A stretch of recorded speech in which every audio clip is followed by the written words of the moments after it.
Good afternoon, and thanks for joining us for today's webinar, 5 Keys to Social Leadership Development. My name is Jessica. I'm on the marketing team with BizLibrary, and I'll be the host for today's session. Before we get started, I want to go through just a couple of housekeeping items. First, what you should see on the screen. On the left-hand side of the screen, this is the webinar viewer. So this is where you'll see the content that we're sharing with you today. On the right-hand side of the screen, this is the control panel. So this is where you can join the audio portion of today's webinar, and you can also communicate with us through the question box.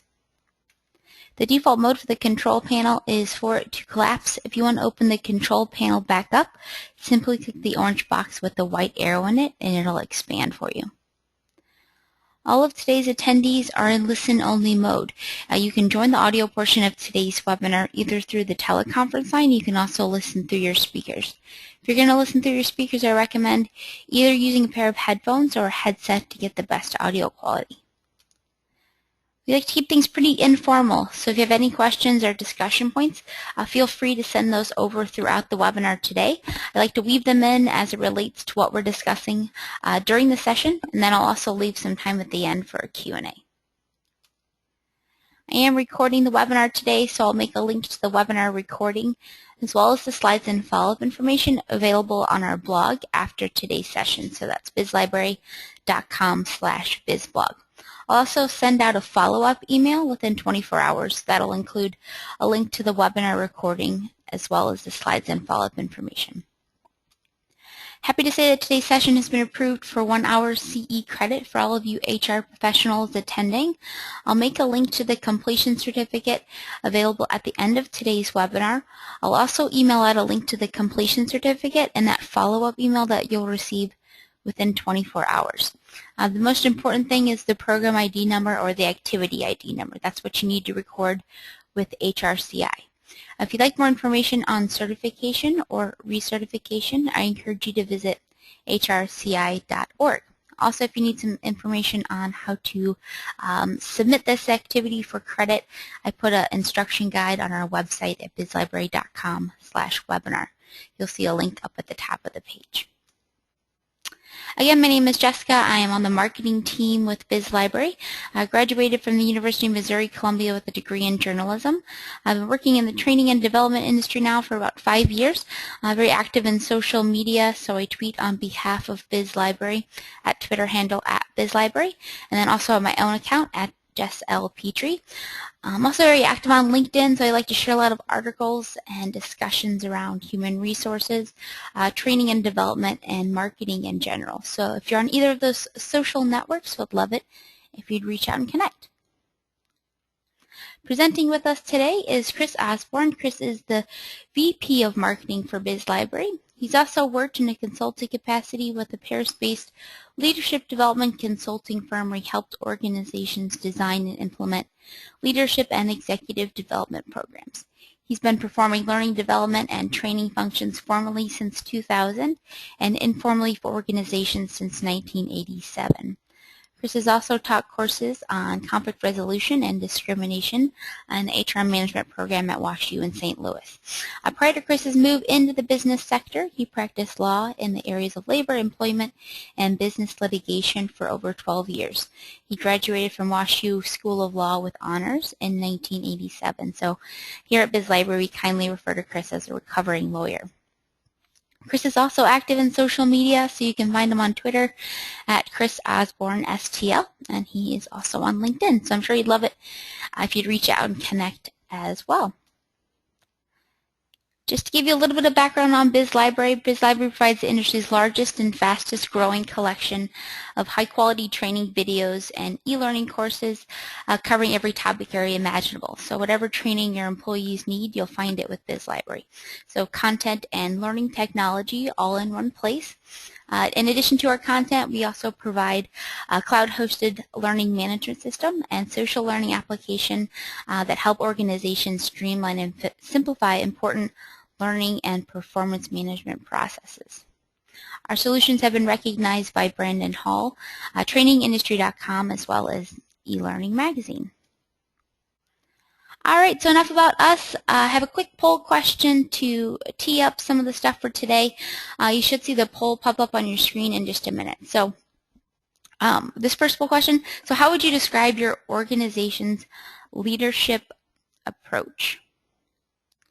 Would you say that it is A, leaders are born, not made? B, there are key leadership behaviors that can be developed. C, leadership is about the impact that you have on your followers. D, leadership is about collaboration, connection, and shared values. Or E, something else. How you doing, Jessica? Hey, I'm great. How are you? I am fine. Cool. Kind of looking forward to talking about this subject today. It's kind of a emerging concept in today's thought leadership about leadership, but it's a really I love thinking about these new sort of these new and emerging ideas in this space. It's really fun, and especially for organizations that are sort of forward-looking or figuring out how to meet these next challenges. So anyway, this is just a really fascinating topic. I know both of us have really enjoyed the research that we got a chance to do getting ready for this webinar. So fun stuff. Yeah, I mean, it really combines kind of, I don't know if you call them hot topic areas, but in looking at a lot of research that industry analysts have done, leadership development is something that organizations continue to invest in.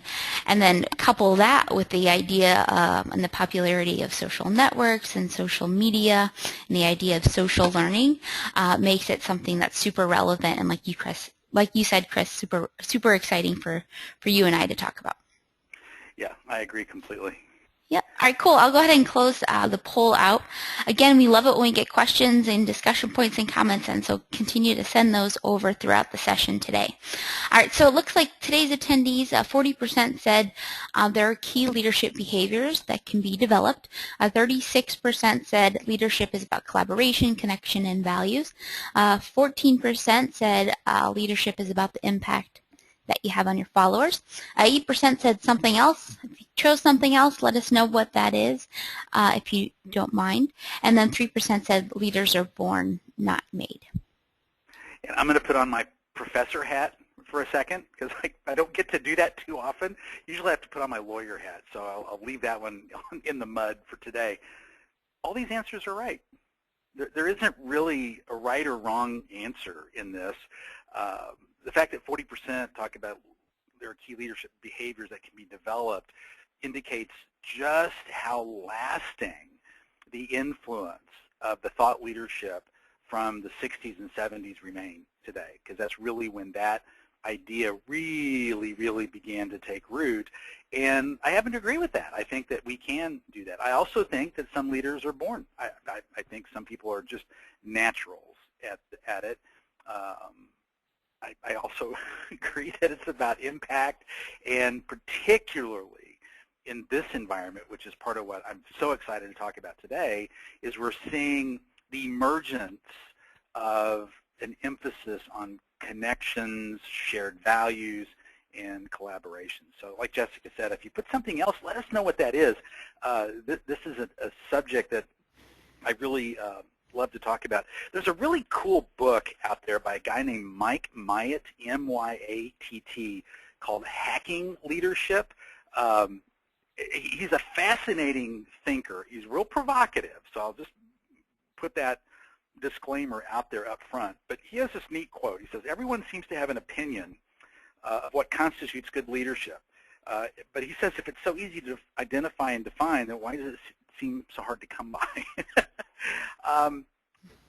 Yeah, it is hard. There's no question about it. This is not easy, which I think is why this is an area that continues to evolve and change. So anyway, I'll be quiet now. Well, don't be too quiet. I'm going to pass the ball over to you. But just a side note, you should see Chris's hat collection. He has. Next time I'm in the office, I'll take a picture of it. And I'm being completely sarcastic. It is. It's a hat collection out in the cloud, right? Yeah, it is. It's on my iPad. But it is an interesting book. I do really highly recommend this book. I love to share these books that I find with people that attend the webinars. I wish I could tell you that everything we put together here is, original and we dream it up because we're just this brilliant. But sadly to say, we're not. But we do a lot of reading and research, and we love to share the best of what we find. And part of what we found today is these three ideas. We want to talk to you about the social leadership model and how we see it meeting the challenges of today's workplace, which is really, really fascinating. And I get really jazzed up when I think about this. I want to talk to you about the characteristics and traits common in effective social leaders. And then we want to talk about emerging competencies that might be important for you to develop in social leaders in your organization. Now, I do want to begin with a little bit of a disclaimer here that, social leadership as a model might not work for everybody, and it might not work for every organization. So we'll talk about other models and other ideas as well. But I definitely want to expose you to this concept because we think it's exciting and interesting, and there's a lot that it has to offer. So if you think about this marketplace and all these things that you can see, and I'm not pulling this just from thin air. If you read HR Executive or the SHRM journals or any of the training and development journals over the past 12 or 18 months, you've seen cover articles and headlines about each one of these topics. Big data. I mean, we have so much information coming at us, this demographic tsunami, which I actually kind of find invigorating and fun. I work on a team of millennials. My entire team is millennials, so they definitely keep me hopping. But our workplace is changing. Boomers like me are hanging around longer for a whole range of reasons, but millennials are, like the boomer generation before, are changing everything they touch. They're changing the way we think about work and the way we connect and the way technology impacts us. I mean, it's a tsunami, and it's just impacting everything. Technology is changing everything too. If you think about all the advances in productivity and innovations, it's really hard to think of something that isn't technology-based. I mean, everything is driven by technology today. And then employee engagement is a big, big issue. If you think about the economic downturn, we saw huge drops in employee engagement. Gallup publishes an incredible survey every year called The State of the American Workplace. Highly encourage you to find that and read it. It's really great reading, but this is a challenge for most employers today. How do we keep our employees engaged and productive? And then we're starting to see this bottom piece really become a challenge, employee turnover and retention. How do we keep talented young people engaged and with us for the long term? And that, I don't think that challenge is going to go away. This is something that I think we're just going to have to deal with and figure this out. I don't know if there's an easy solution to that one, to be honest with you. So if you think about leadership theories, and Jessica mentioned I used to do a lot of organizational development consulting, and I had the great pleasure and joy of exploring these theories and talking about them with organizations literally all over North America and all over the globe, actually. And there's a lot to recommend each one of these theories. And there's the great man theories that leaders are simply born, not made. There's group theories, trait theories, behavioral theories, which really emerged. These trait and behavioral theories really emerged in the late 50s into the 60s and 70s. And this is really the emergence of the idea that leadership can be developed. And just the results of our poll today, this idea retains a lot of power for those of us in the employee development, in learning and development field, for good reason, I think. I believe that. Now, what those behaviors and traits are that are going to be effective have certainly changed around a little bit. Then there's excellence theories, contingency situational theories, and then of course, in the late 80s into the 90s, we started to hear about transactional and transformational leaders. We didn't want transactional leaders, we want transformational leaders, people that can come in and transform our organization. Sort of that new age approach to leadership. Which, you can tell by the way I'm referring to it, I never really quite got the power of that concept. I understood where they were going with it, but I never really bought into, kind of the meat and potatoes of it. But there are other ways, I think, to get at what that body of thought leadership was getting at. I keep kind of going back to this guy over and over and over. Peter Drucker emerged in the mid-50s with some incredible writing on business, on leadership, and this is one of the best quotes. Management is doing things right. Leadership is doing the right things. And I love this way of thinking about these two critically important elements of what we have to do. One isn't more important than the other. We have to do things right. That's not optional. We have to get management right. And unfortunately, a lot of organizations spend all kinds of money on leadership development, and we're going to, but they give short shrift to the idea of doing things right, the execution piece of things. So pay attention to that too. But we're going to talk today about leadership, and that's doing the right things. And that begs a really important question. What are the right things? How do we figure out what the right things are? And this is a foundational question that every organization needs to step back and take the time to answer. And there are really two very important frames of reference for asking this question. What will we need our leaders to do tomorrow, and what do we need them to do today? Now, by tomorrow, I'm being a little bit figurative there, but I'm thinking 6 months out, 12 months out, 18 months out.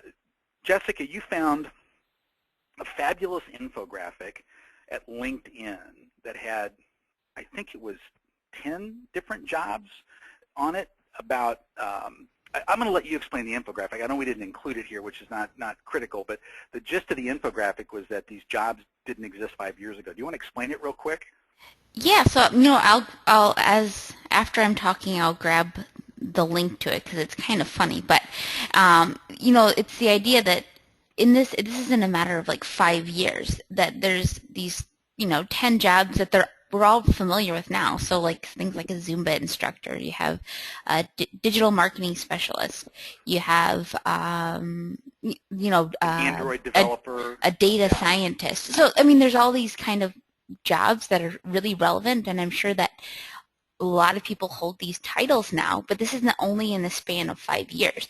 So 5 years ago, were we able to predict that, or were we able to prepare our employees or leaders to move into these new roles? Now, granted, some of them may not qualify as maybe leadership roles, but you get the idea that it's changing fast, and we may not always know what's coming if we're not thinking ahead.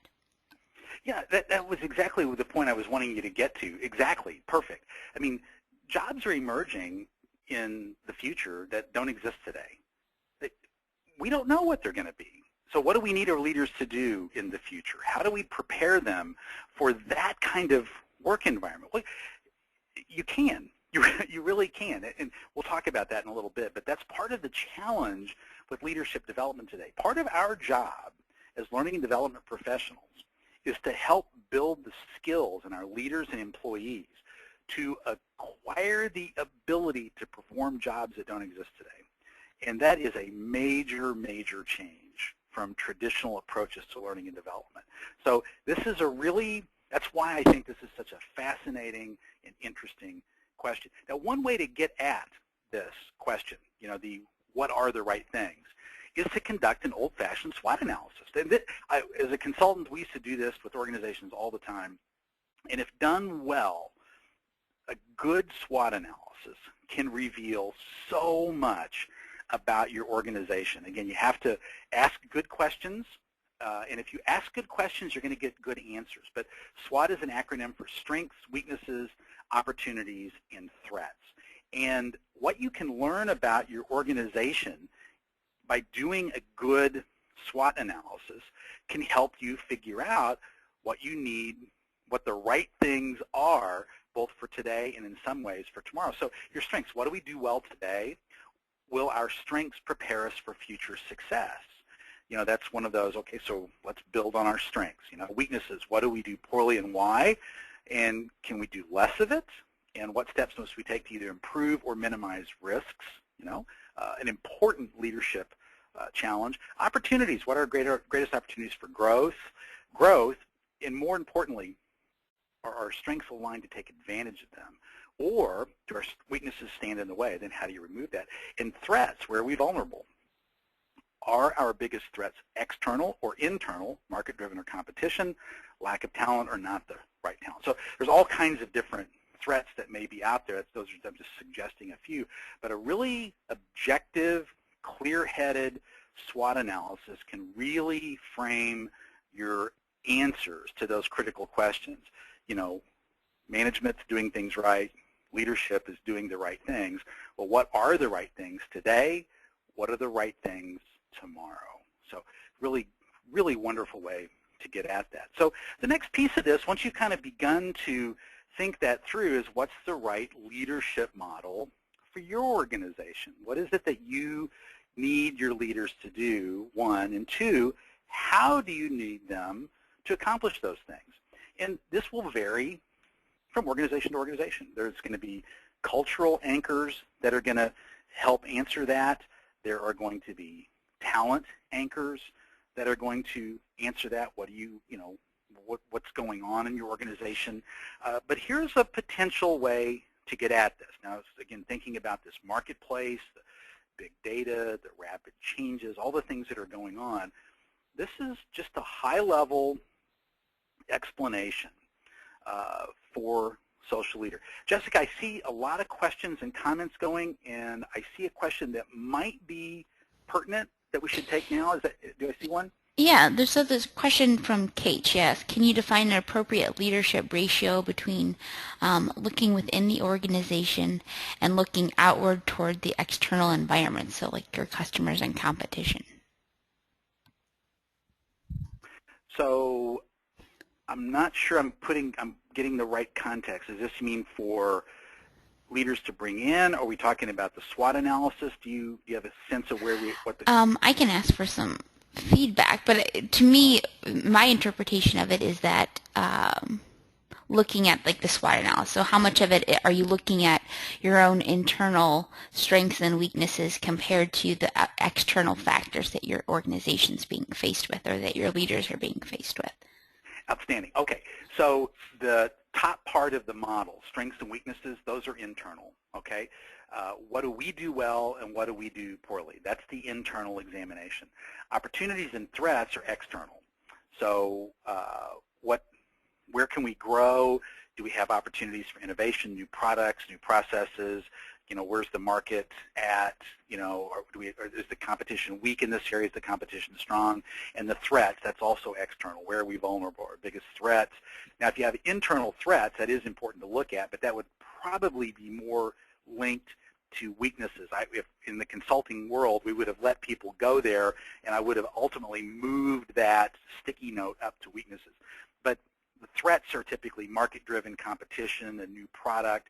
For instance, if we were doing a SWOT analysis several years ago with Apple and the iPhone, Samsung would have been a threat. You know, they're coming in with a smartphone, does a lot of the same things at a lower price. And Apple chose to ignore it. They chose to ignore it. Okay, and you can decide today whether that was a good choice or not. Okay, so that's kind of how you want to look at it. Strengths and weaknesses are internal, opportunities and threats, generally speaking, are external. Threats can be internal at the right level, but typically speaking, they're going to be weaknesses. The one exception there is talent, because you typically have to look outside to bring in great talent. So there are some exceptions around the edges there, but that's typically how to get at that. So Kate, I don't know if that was a good answer to the question or not. Let us know, and we'll clarify that as we go. Okay, so again, back to the model. What's the right model for the organization? This is a high-level peek at the model of a social leader. So these are 6 things that social leaders typically do. They engage employees. Now, we want all employees to be engaged, right? We want all of our leaders to do that. But this is a real hallmark of social leaders. They build strong networks, okay? And this is important in terms of both internal networks and external networks, all right? So think of it this way. The old saw, knowledge is power. You know, you used to think about sort of this person that has all this information, you know. Okay, that's great. So you got an employee with all kinds of knowledge, and they keep it to themselves. They only share when it's advantageous to them. Okay, could be a valuable employee. On the other hand, maybe you've got an employee who has some knowledge, pretty good knowledge, but they're really well connected, and they're willing to share everything they know, and they can put you in touch with all kinds of people who can help you solve problems. The sharing and influence. Which employee is more valuable in today's market? That social employee, right? Social leader, sharing and influence. That's what that's about. There are people that are marked by continuous learning. Again, going back to this idea with this rapidly changing marketplace, all these things happening. People that are curious and continuously learning new things. These are incredibly valuable employees. They're socially and technology literate. This is really becoming a non-negotiable, non-optional piece for success in a lot of industries and in a lot of organizations. And if you step back and think about really successful leaders and start to look around at LinkedIn and places where you see people that are highly influential, that have large numbers of followers, that write influential articles, and real thought leaders, people that you pay attention to, you know, that's where they're at today, okay? So, and they're facilitators of learning. You know, the idea that we, as learning and development professionals, build content and deliver it in classroom sessions, push learning to employees, you know, we're going to do some of that, okay? We're going to continue to do some of that. But largely our social leaders facilitate learning. They help employees find content. They help employees figure things out. They help employees connect with thought leaders. They help employees connect with content. So we facilitate learning. This is an example using a post actually in our social learning platform that illustrates a lot of this. This is a, you know, sharing information, engaging other employees, showing, you know, what a strong network might look like. But this is an example of, you know, how a technology tool can help do this. So just you know, these things are out here. This is how people behave today in this sort of a social leadership environment. I mean, we're seeing it here in our organization. We're starting to see it, you know, all over the place.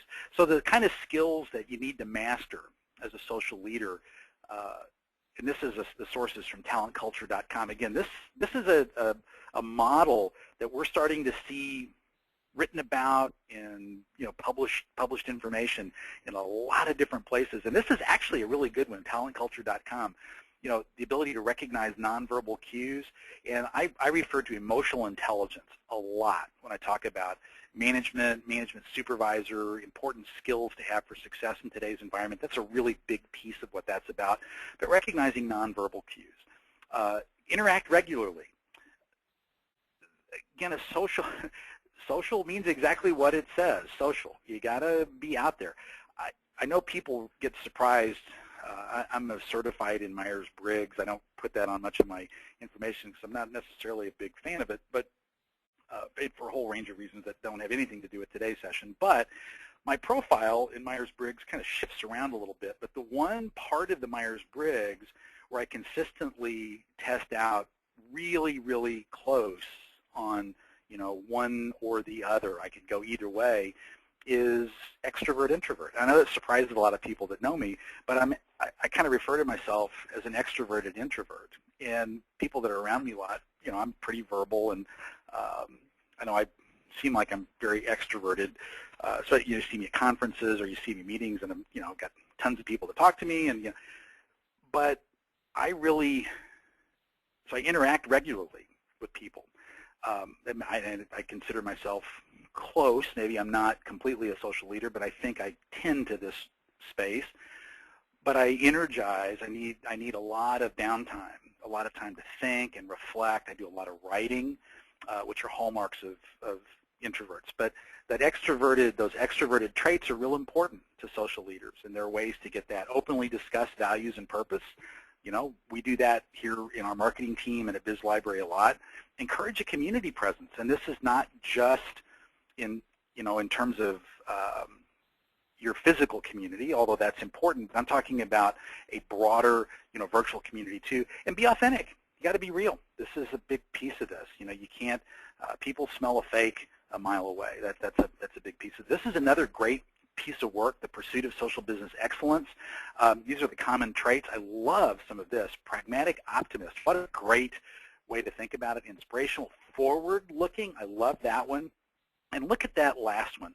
Collaborative. No one of us is as smart as all of us. I'm a big believer in that, big believer in crowd wisdom. As Jessica mentioned earlier, we're going to provide these slides to everybody, so I'm not going to pound through this. So what's the framework for success? How do you build to this? What do you do to get this done? What's a practical roadmap? Well, here are 5 questions to ask yourself as you begin to think about how I want to, shift my leadership. How do I want to shift my leadership development? Is this a direction we want to go? So ask yourself 2 foundational questions. What will success look like? If this works, if we shift our leadership development model a little bit, excuse me, I just need a short drink there. If we shift it, what will success look like? And secondly, how will we know it? How will we measure that success? Then the next piece is, what are the competencies that our leaders are going to have to master in order to deliver the goods? What are the supporting behaviors that we're going to see when they're executing on those competencies? Okay. And the last piece of it is, what's the difference between the current state of behavior, current state of performance, and our desired state? 5 pretty straightforward questions to ask. Don't make it any more complicated than this. It doesn't need to be. Okay. What does success look like? How will I know when we've gotten there? What are the key competencies and the supporting behaviors to drive it? And then where are we now and where do I want to be? That's it. Okay? Just keep your analysis that simple as you begin to think this through, and you're going to get there. So as you use that framework, asking those 5 questions, here's a roadmap to developing social leaders. Okay? So what are the emerging competencies we need to pay attention to? How can we provide what we refer to as frictionless learning? How can I leverage technology? I want to make sure I'm targeting as many levels, actually we think all levels of our organization, and we want to focus relentlessly on improved performance. Okay, so emerging competencies. As I mentioned earlier, I'm sort of a student of leadership, have been for a long time, and on the left-hand side, this is just sort of a summary of leadership competencies that I distilled from looking at, I don't know, dozens and dozens of leadership models, leadership job descriptions and the like over, I saw published from the 70s all the way into the 90s.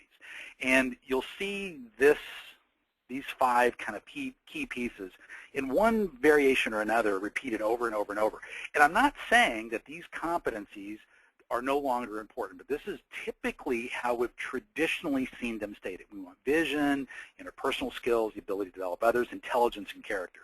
Now, I think it's pretty fair to say we still need leaders with intelligence and character, but we're seeing an emerging sort of an evolution of the way these competencies are performed and expressed. And on the right-hand side is sort of our take on 5 emerging competencies that we first saw expressed by Gene Meister in a book called The 2020 Workplace. And so the 5 that we've adapted are collaboration, learning agility, people development, digital literacy, in global citizenship. So there's some definite parallels, but this is definitely a different look on a leader. In collaboration, we see this as a competency not only for leaders but for organizations. You go back to what we mentioned earlier, who's more valuable, that leader that connects and shares information, or that leader or that individual that holds information tight. We see that as really important for innovation, for speed to market. Learning agility, we'll talk about that competence in just a minute, but think about that digital literacy. I mean, you never, ever, ever saw a requirement for a certain level of mastery about digital, technical literacy or technical proficiency, but digital literacy is almost like, almost a, kind of a foundational skill requirement anymore. And then learning agility. First time I saw this term, and I know that I was behind on this, but the first time I really saw that term was mentioned in the cover article of Human Resources Executive. We got the image to the very issue. This was the January-February 2013 issue. And this was a really eye-opening article. I loved this article so much. But the thing about learning agility that jumped out at me as I read through this, and just the whole concept of the importance of agility, and what was inspirational to me about the article was the central role that the authors suggest that we as learning and development professionals will play in the ongoing success of organizations, that we will lead the development of leaders, that we will help our leaders build a new set of behaviors that will enable our leaders to perform well in novel or unfamiliar situations. That's what learning agility is about, where we can draw on past experiences to effectively make decisions and move the organization forward in times of ambiguity and uncertainty and complexity. Okay? And these are behaviors that can be developed and learned to a large extent. It's a fabulous read. Highly recommend this. It was just a wonderful, wonderful, eye-opening book, and I've been exploring this learning agility, this competency for a year and a half since, and I've become more and more convinced that this is a critical competency for leaders at every level anymore. So, what can we do to build agile learners? You have to start thinking about, sort of what's next for your organization.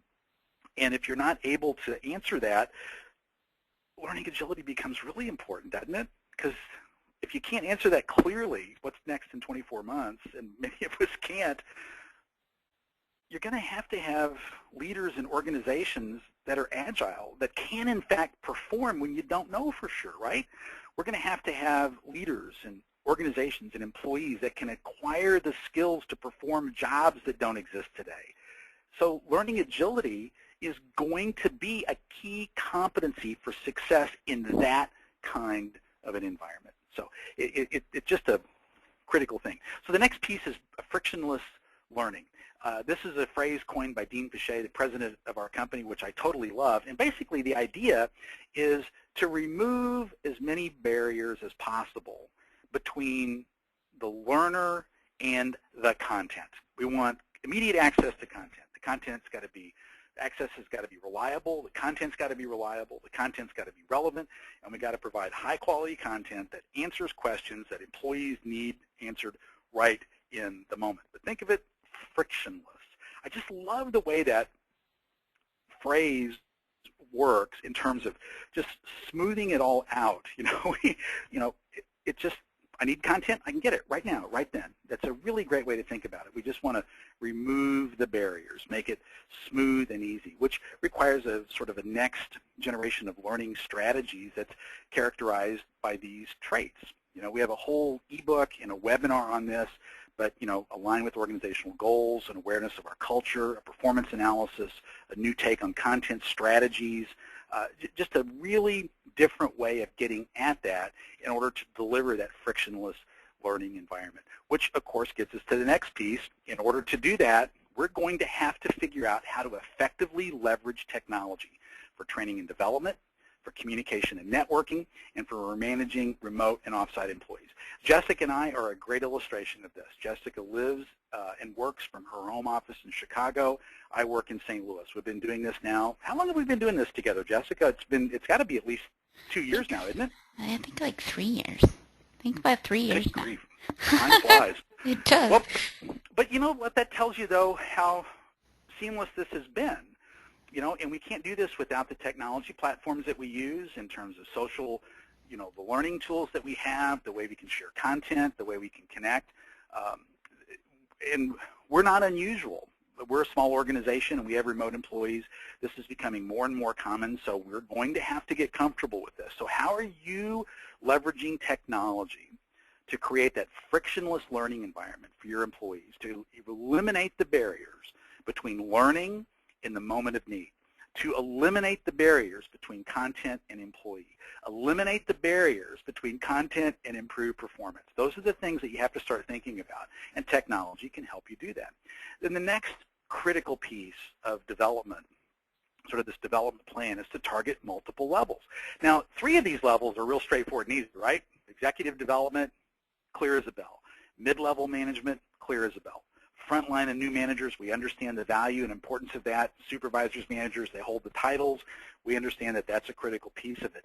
But there's another emerging set of professionals in many organizations that we need to take into consideration as we think about who needs leadership development, and that's our technical and professional employees. Going back to Jessica's comments earlier about that interesting infographic at LinkedIn, a lot of those jobs were very technical. Digital marketing specialist. There were a lot of programming jobs, user interface specialist, Android developer, iOS developer. These are high-skilled, high-knowledge, high-tech kind of roles. Many organizations have engineers, attorneys, architects working in them, depending upon your company.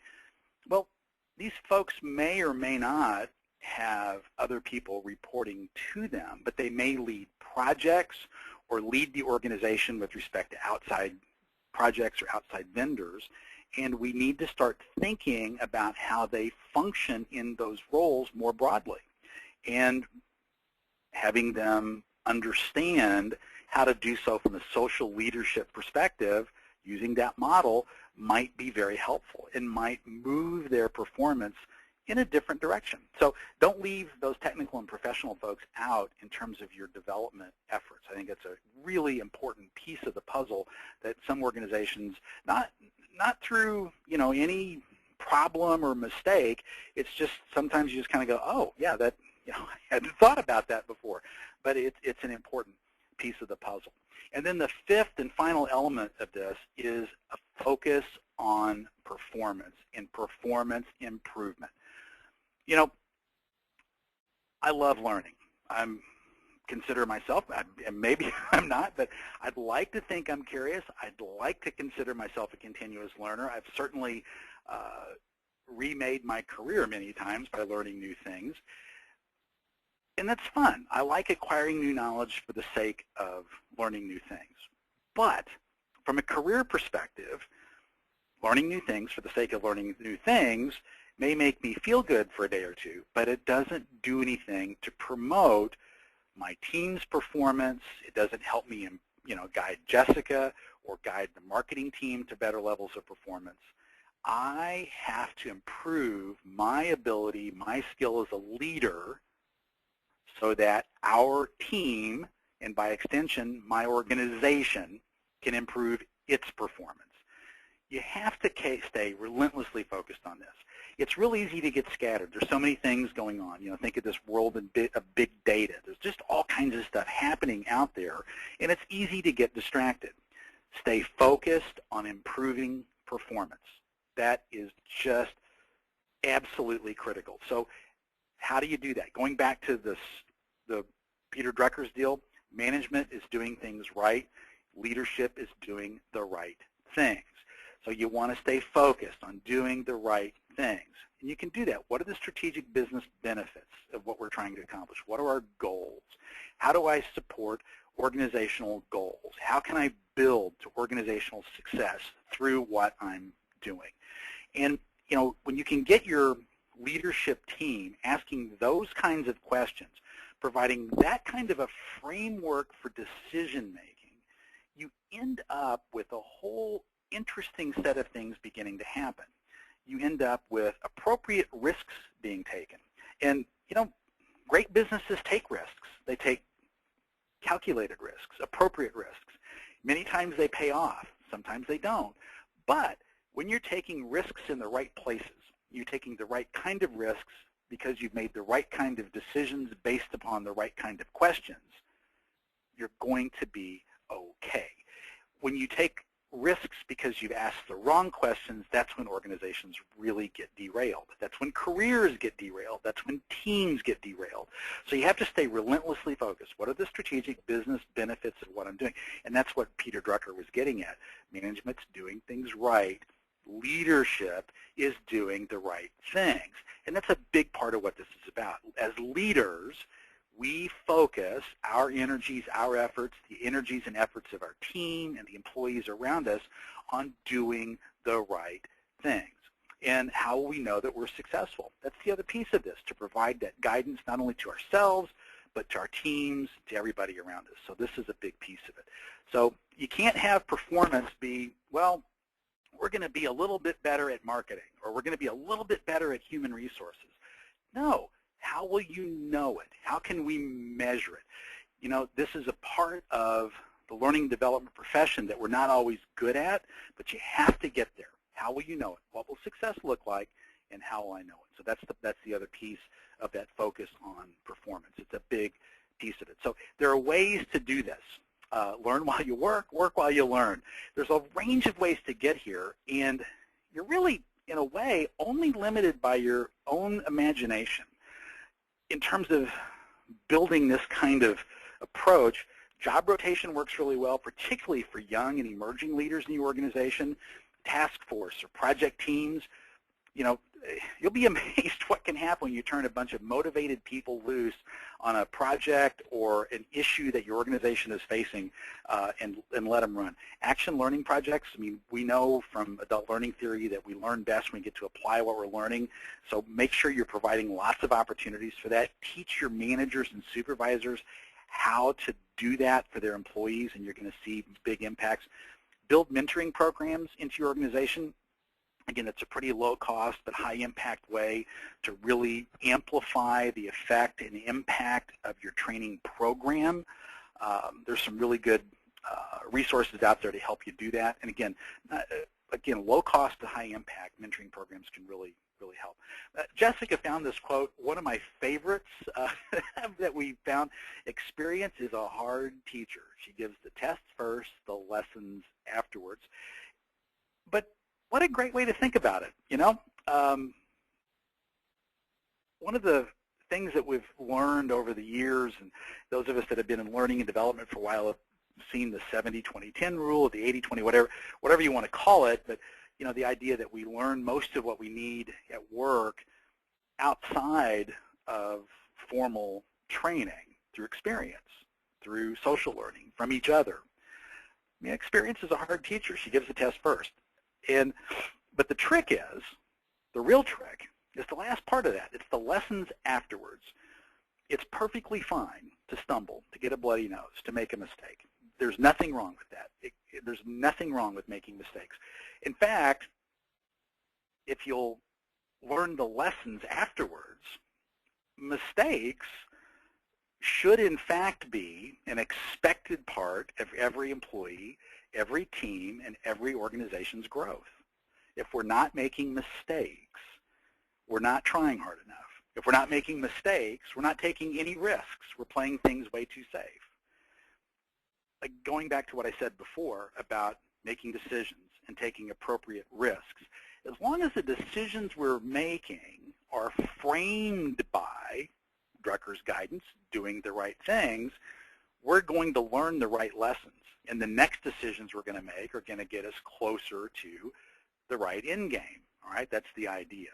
But this is a great quote. I love this, love this, love this. But you kind of jump on that first part of it, but the real power of the quote is the end. It's the lessons afterwards. But you have to reflect and think. The other part of this is it's easy to think about, a mistake as being sort of, well, we're going to take this as a learning opportunity. We made a mistake, so let's do a learning opportunity. And I've certainly done that over the course of my career. But let me suggest something to all of you that you might not have done, but use great successes as learning opportunities. And think about how that looks and feels to your team. All right, so you have a great quarter. Things go really well. So debrief the quarter, because that means that you probably made some smart decisions. You took some appropriate risks. Things went well. Probably some things could have gone a little better, but everybody's feeling good. Confidence is high. You can probably have some really interesting conversations about why things went well. Debrief the decisions that you made, the risks that you took that led to those great results, and teach from there. Teach from a place of confidence. Teach from a place where everybody is feeling positive about the things that have happened. What do you think happens the next quarter?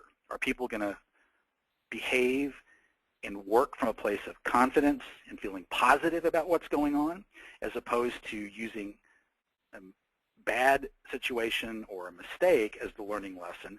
Are people going to pull back and be more cautious? And which team would you rather have? That confident, forward-looking, aggressive team, or the cautious, lack of confident team? Okay?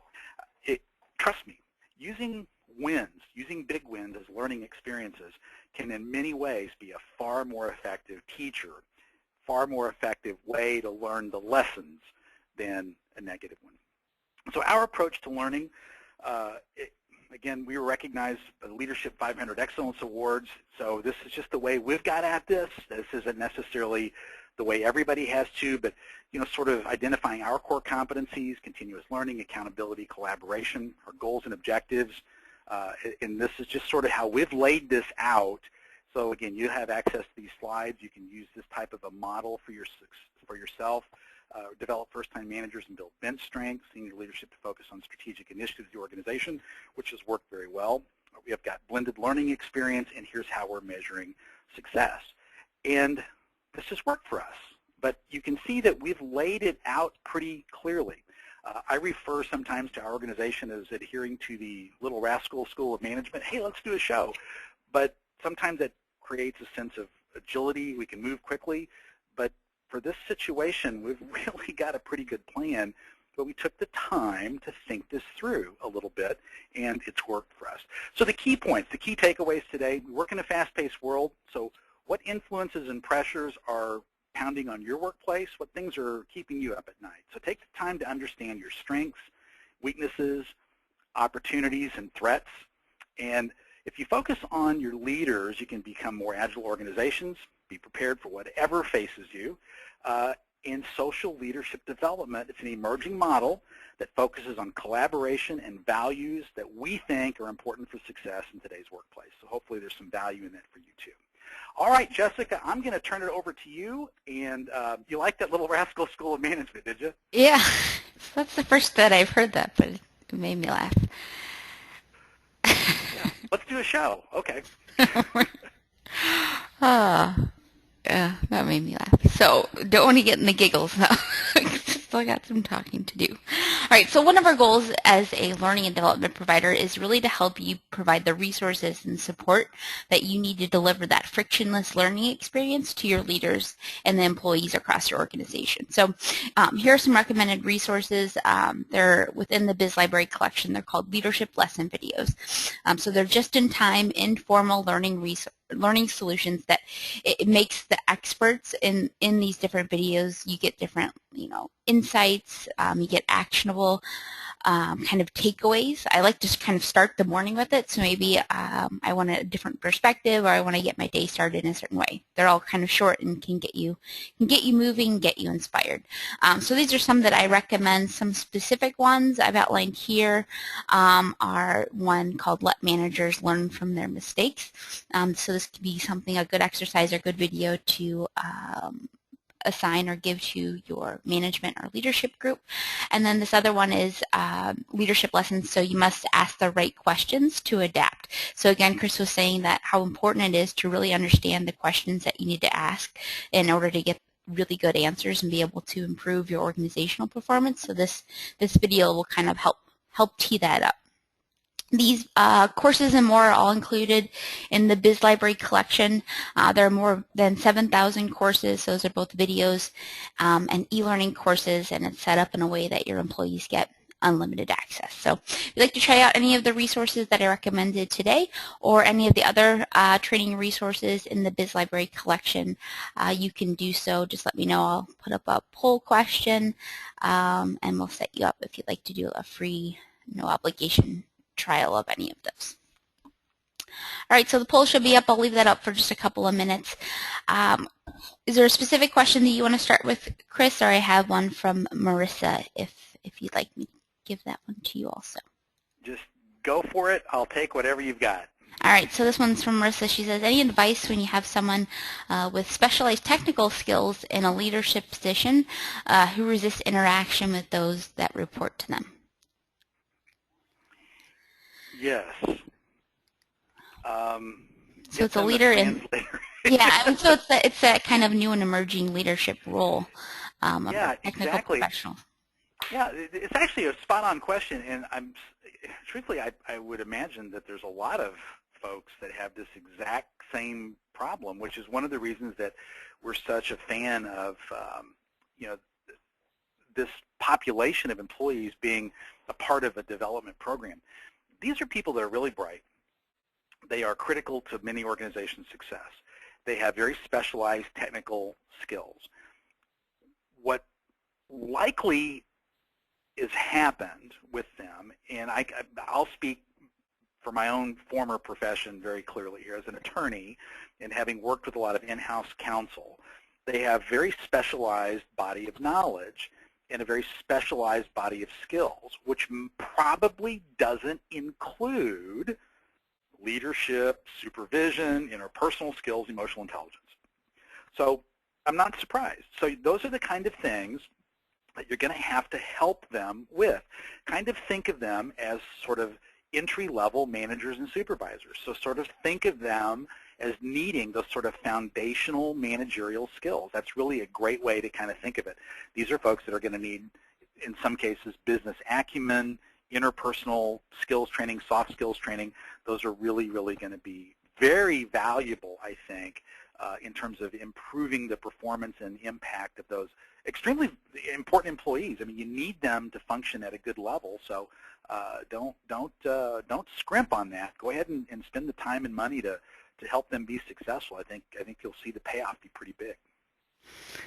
All right, question from Ahmed. He asks, how can we provide opportunities for our leaders to learn by doing while minimizing the risks associated with mistakes or failure? Yeah, that's another great question. And first, you got to recognize that when you provide opportunities to learn, you also have to provide some freedom to fail. That's going to happen, okay? That just comes with the turf.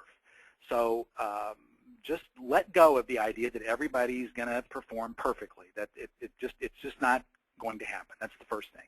So you just got to do that. Second, that's where these action learning projects really are, I think, great opportunities for this. Because what you can do is you can isolate a specific problem. So for instance, in human resources, let's just use human resources as an example. Let's say you have an issue sourcing candidates. You're not getting enough good candidates in the door for a specific position. So you go grab 3 high potential employees and say, look, we got a project for you. Here's what it is, XYZ. We're going to give you 60 days to dive into this, figure out what's been going on and what we can do to fix it. Now, what if they make a mistake with it? What's the downside? By isolating the learning project to a fairly narrowly defined set of parameters, you really minimize the potential impact of a mistake. That's the reason that those action learning projects are perfect for that type of a learning opportunity. That's how you can really lessen the potential impact that way. But again, don't worry about the mistakes. They're going to happen. They're going to happen, but the trick is going to be find ways so the impact doesn't push your bottom line too far in the wrong direction. Yeah, and I just add, I mean, I don't want to plug us too much, but some of my favorite resources that we have they're called Business Impact and Challenge Series courses. So maybe you don't have a project opportunity available in your organization, but you still want to work on, maybe it's a decision-making skill set with your leadership team.